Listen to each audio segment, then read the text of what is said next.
राज्यात उष्णतेची लाट निर्माण झाली आहे। विशेषतः विदर्भ, मराठवाडा आणि खानदेशमध्ये सूर्य आग ओकताना दिसतोय। वाशिममध्ये उन्हाचा तडाखा वाढला असून 44 अंश तापमानाची नोंद झाली आहे। तर अनेक जिल्ह्यांमध्ये पारा 40च्या पार गेला।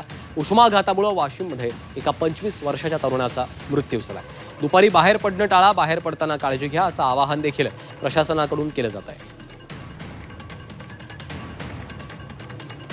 तर विदर्भातल्या कोणत्या शहरात किती तापमान आहे त्यावर एक नजर टाकूया। अकोल्यामध्ये 45 अंश सेल्सिअस, अमरावतीमध्ये 44.2 अंश सेल्सिअस, भंडाऱ्यात 43 अंश सेल्सिअस, बुलढाण्यामध्ये 41.2 अंश सेल्सिअस, चंद्रपुरात 42.4,